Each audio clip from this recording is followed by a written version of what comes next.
Hi, I'm Ernabel Demillo. Welcome to Asian American Life. We're at the Cathedral of St. John the Divine in Manhattan's Morningside Heights neighborhood. Behind me are the awe-inspiring sculptures The Phoenix, designed by Chinese contemporary artist Xu Bing. The Phoenix are two birds, Feng, the male, and Hwang, the female, each weighing 12 tons and measuring up to 100 feet long. These massive sculptures are made of recycled materials, including steel beams, debris, metals, and plastics collected from various construction sites throughout China. It took 2 years to build this impressive work of art, which depicts the environmental impact on China's changing economy. This month, we're taking a look at some of our favorite segments. I recently met up with award-winning playwright David Henry Hwang to talk about his most recent projects, including Kung Fu, the story of Bruce Lee.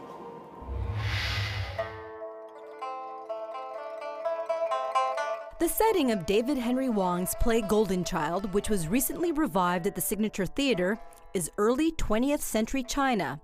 It's the story of a traditional Chinese man with a dilemma. This is essentially the story of my great-grandfather and how he converted to Christianity in China during the 1920s, and then the 1920s, and then the effect that this had on his 3 wives, because Chinese men were polygamous at the time. So like he became a Christian, but then what do you do with these wives? East meets West, assimilation and cultural clashes. These are the familiar themes for the award-winning playwright. Hwang currently holds the distinguished title of Playwright in Residence at the Signature Theater.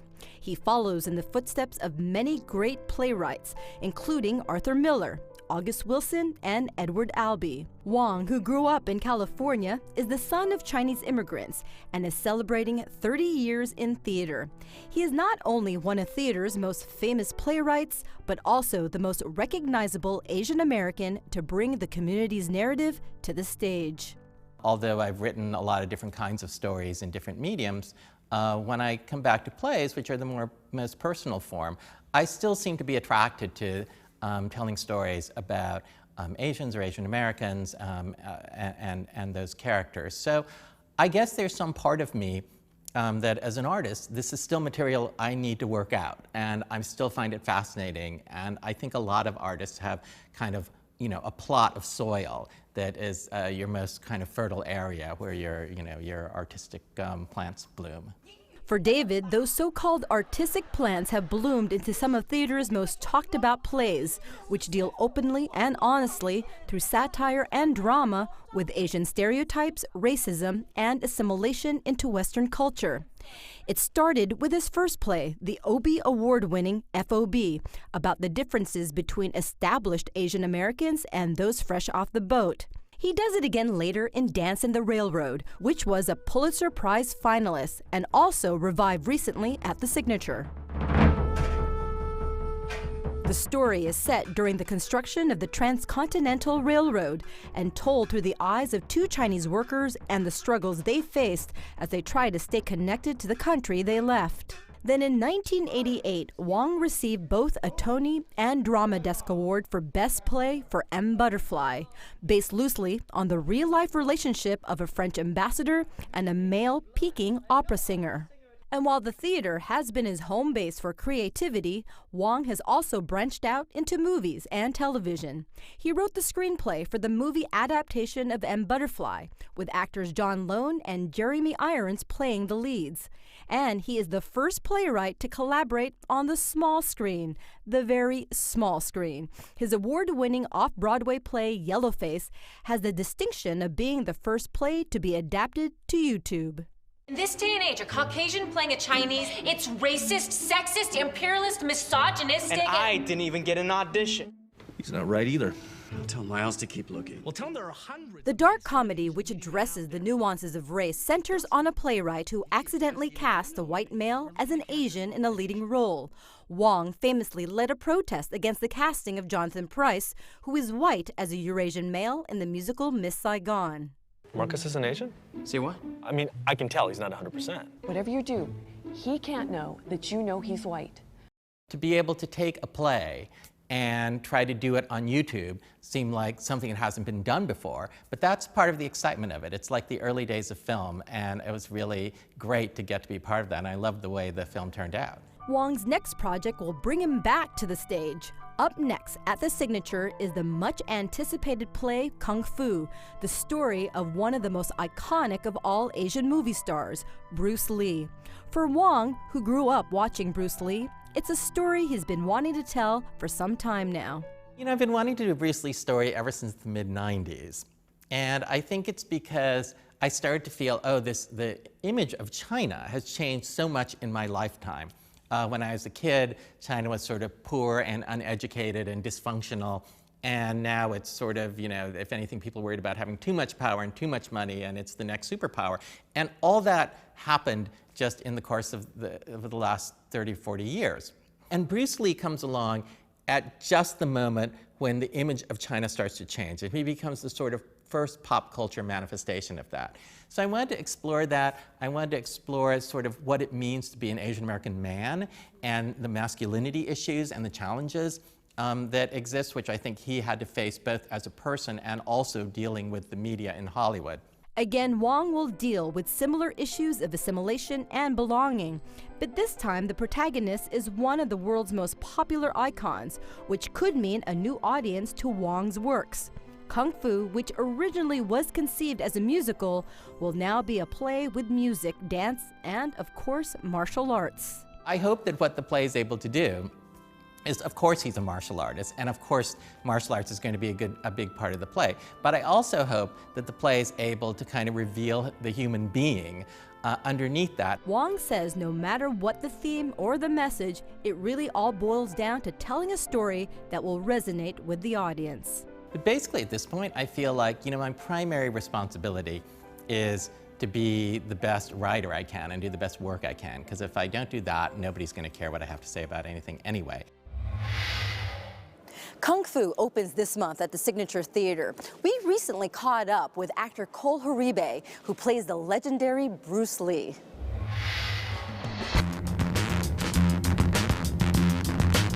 Cole Horibe is kicking and dancing into a role of a lifetime. He is the legendary Bruce Lee in the Signature Theater's new production, Kung Fu. So when you learned that you were going to play Bruce Lee, what was your reaction? It was a mixture of feelings. First, I was highly excited and honored, of course, but it felt like fate because I had actually been preparing to play him in high school for a small project, and so I was in character as Bruce Lee for like 2 months, spoke like him, acted like him, wouldn't respond to the name Cole, only respond to Bruce, and everyone thought I lost my mind. So when I actually got the part, it was so bizarre to me. And then, of course, came the intimidation of having to play this huge icon who's the hero of so many people, has changed so many lives worldwide. Not only is he portraying one of Hollywood's most iconic stars, Cole is also working with some of New York's theater greats. Kung Fu was written by Tony Award-winning playwright David Henry Hwang, known for writing plays about Eastern and Western cultural clashes. I agree. The way Oriental people are portrayed by Hollywood, villains, enemy soldiers, comic relief, it makes me sick. What was it like to work with David? It's such an honor. I mean, especially in Hawaii, he's really big there, because it's such a huge Asian American community in Hawaii. So definitely very familiar with his works. I actually did like Flower Drum Song.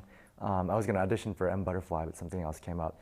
But now actually getting to work with him on a premiere is kind of bizarre. But he's such a down-to-earth, awesome person that it's amazing.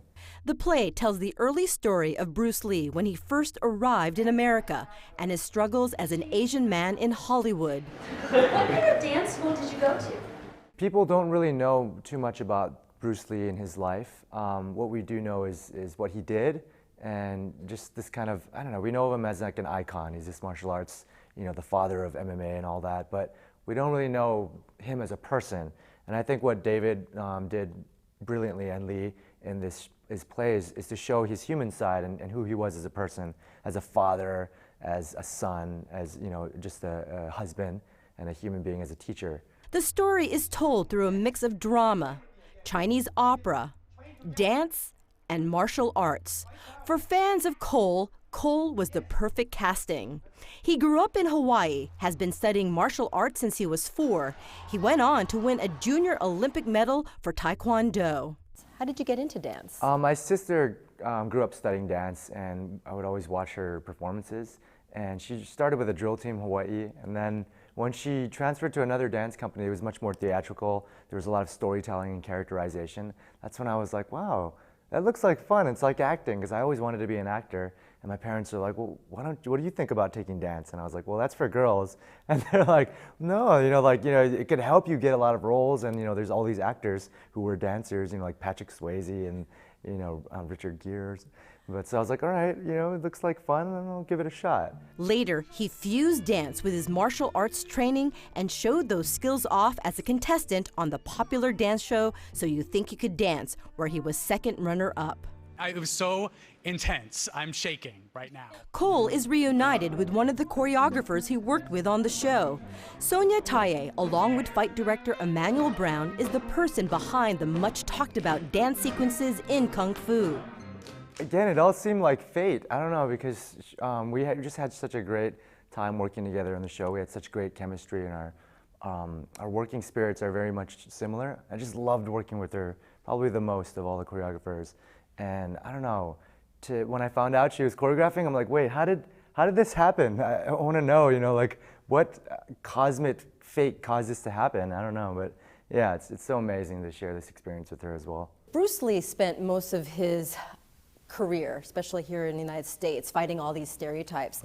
As a young Asian American actor, do you also find yourself fighting some of these stereotypes? Yeah, definitely. And that's one area that I feel like I strongly relate to Bruce, is that I still would love to see things change in Hollywood, where there's like a leading Asian male, like a romantic figure, it's not about his heritage. He's just an American Asian male who can play any kind of type.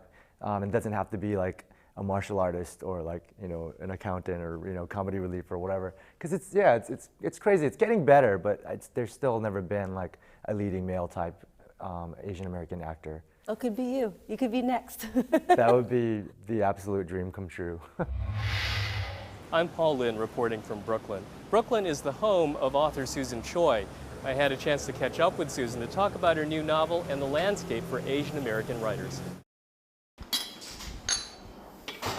Over tea, I chatted with Susan Choi to discuss her book, My Education, published by Viking, and featuring a character who, like Susan, is biracial. Does it matter that Regina is an Asian American character or of Asian American descent? You write that in, but does that make a difference through the book? She could be anyone from anywhere. I think that her main concerns are growing up, falling in love, figuring out how to be in a relationship and how to make that work.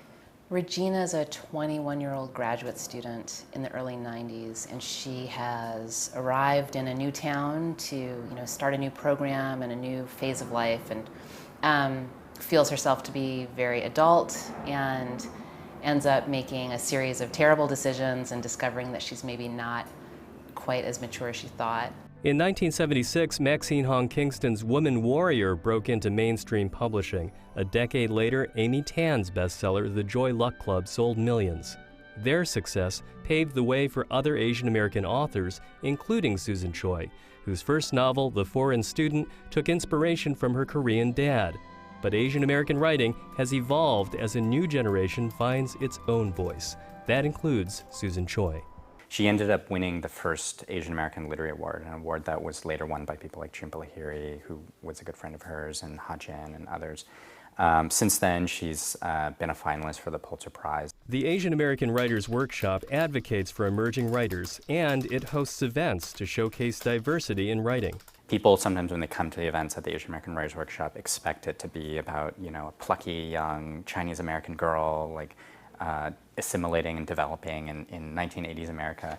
But we present, a range of writers from there's a lot of Chinatown crime fiction now by writers like Henry Chang and Ed Lin.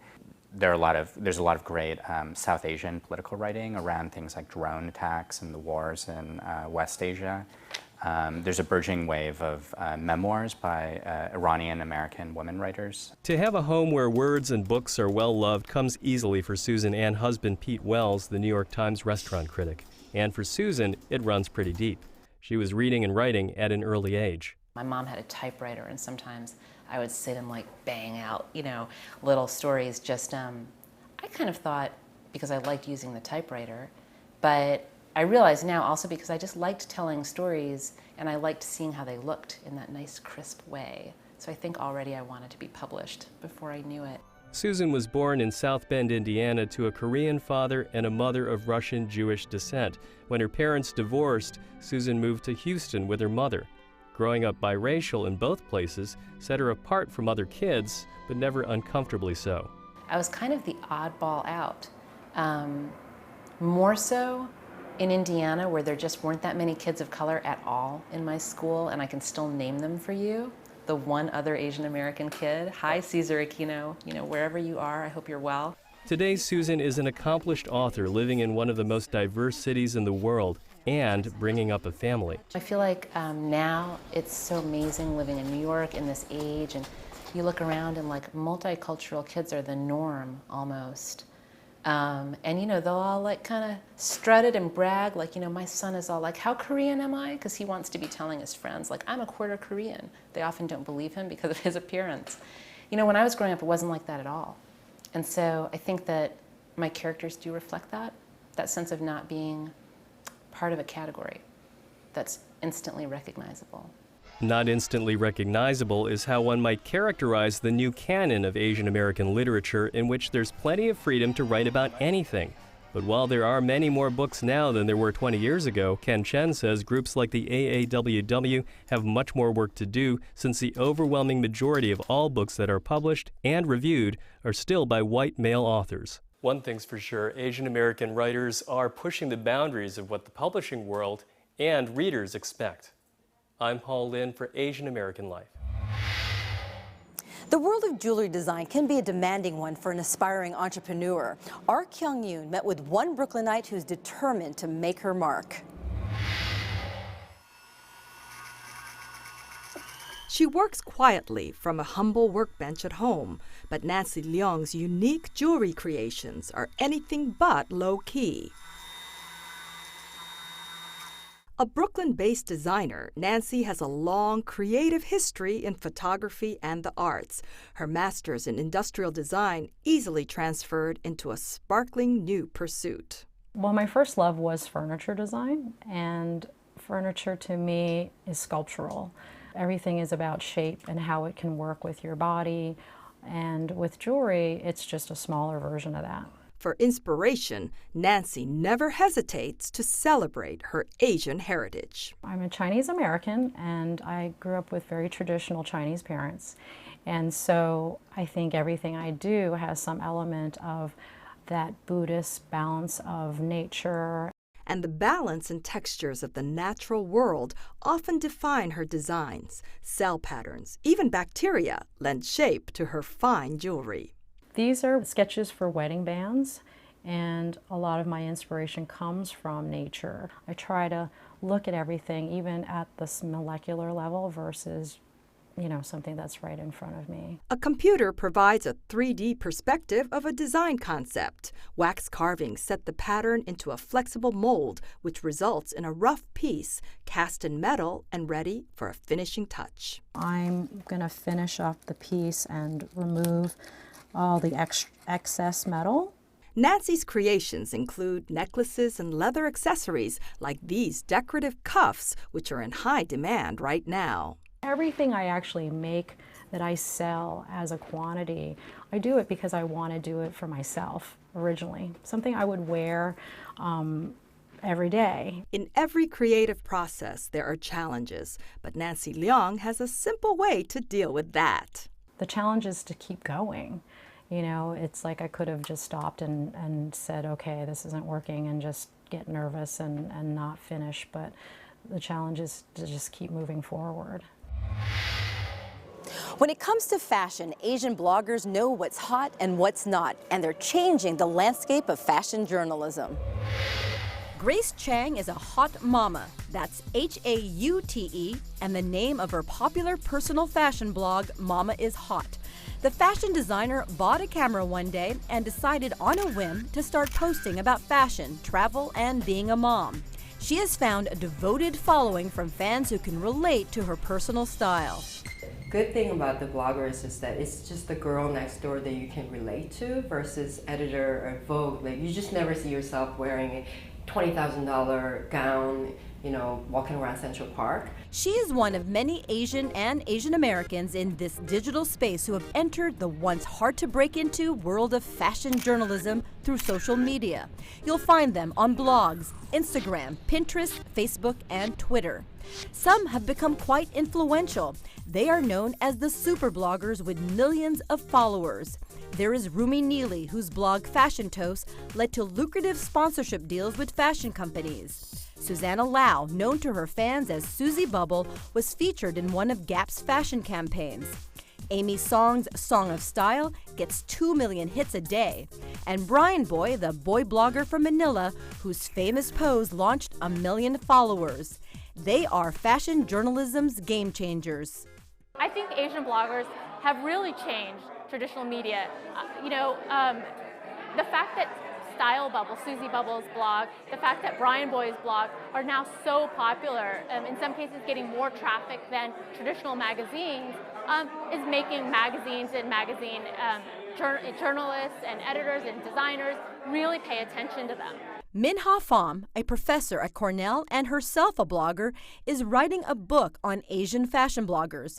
She recently spoke at a panel on refashion race, gender, and economy. These companies realize that these bloggers have a lot of influence. They carry a lot of social capital, right? And that they come with not only large audiences, but very engaged audiences who want to buy everything that Susie Bubble puts on. And while these power bloggers are influential, there is still a long road ahead for a majority of them. I think they're really changing the landscape. But again, these changes are, they're small steps, right? They're not huge turnovers, they're small steps. Because again, the fashion industry it's a behemoth, and it's still run top down. And these bloggers are very much kind of DIY, individuals, right?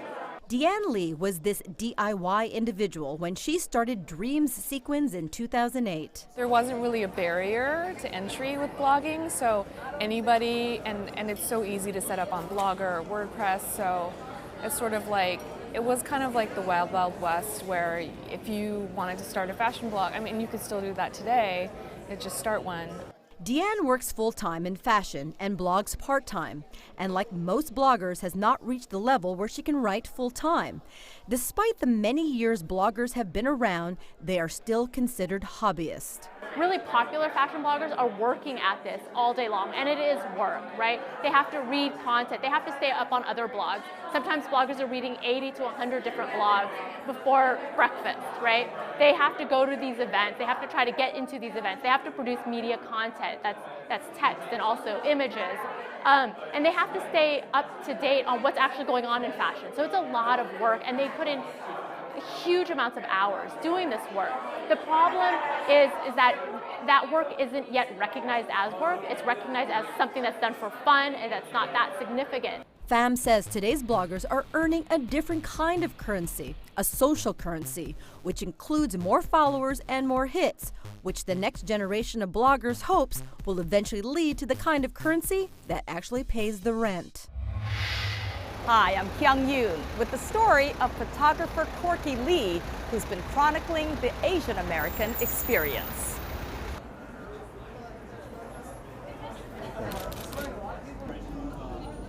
Okay. From dumplings to demonstrations, Corky Lee has captured them all with his camera.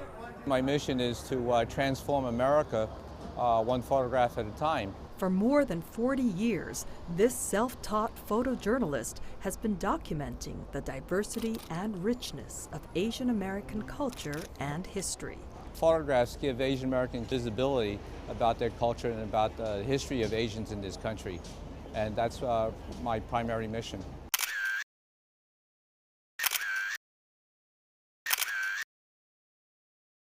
We read in the history books that America is a nation of immigrants. I just want to say that Asians in this country are part and parcel of a much larger picture. His work chronicles decades of Asian Americans demonstrating for civil rights and protesting hate crimes, injustice, unfair wages, and police brutality, like in this celebrated photo taken in 1975 that ran on the cover of the New York Post.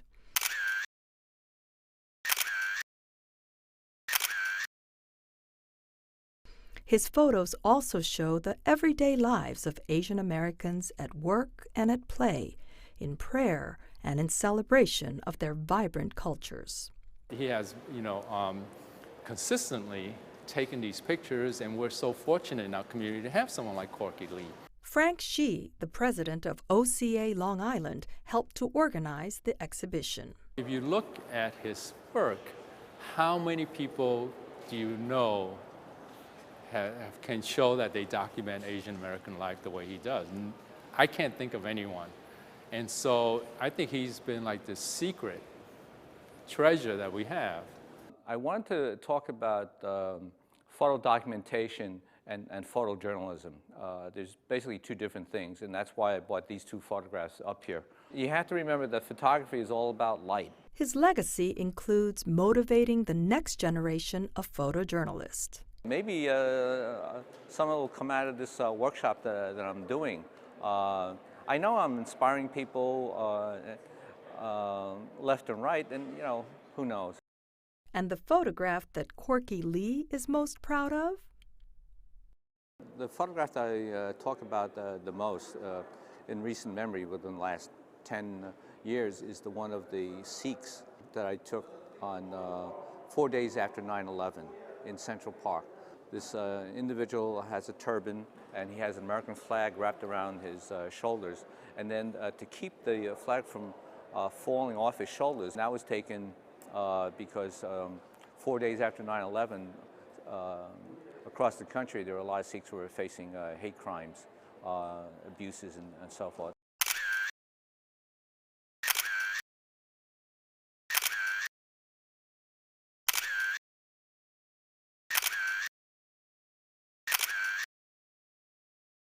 Capturing moments in history as well as everyday life. If a picture paints 1,000 words, Corky Lee speaks volumes about the Asian American experience. And soon the cameras will be turned on Corky Lee as he becomes the subject of a film documentary called Photographic Justice: The Corky Lee Story. I'm Kyung Yoon for CUNY TV. We hope you enjoyed our show. Be sure to stop by the Cathedral of St. John the Divine to check out the Phoenix, which will be on exhibit here through 2014. I'm Ernabel Demillo for Asian American Life. We'll see you next time.